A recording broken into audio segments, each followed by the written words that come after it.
hormiga, sola es imposible, pero espera porque sabe ya, igual que muchas gotas forman mares, muchas hormigas llegan a formar una gran comunidad, mas ella sola afronta la fatiga,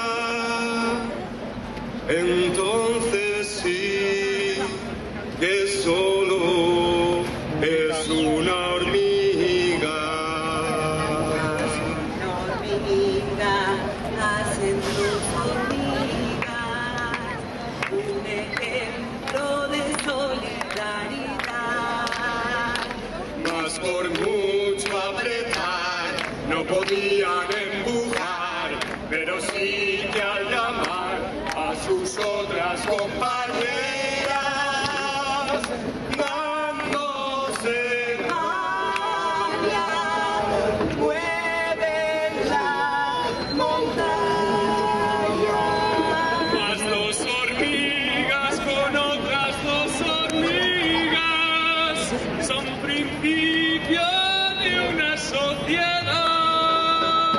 Energía, coraje, pasaos este mensaje y a nuestro trabajo unamos nuestras voces y vamos ligeros, unidas no hay quien fue, seremos muchas, sigamos juntas cientos de hormigas, formadas seguiré, que marchan unidas, y nada las arde, y luchan ya.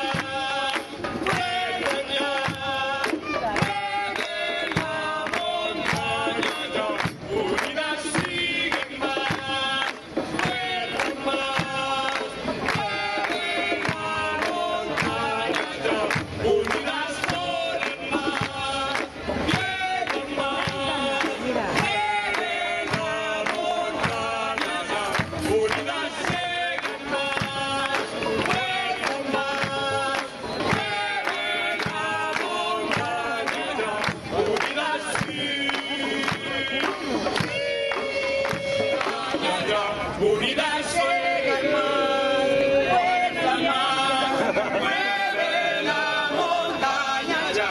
Unidas sí, sí, sí, unidas sí.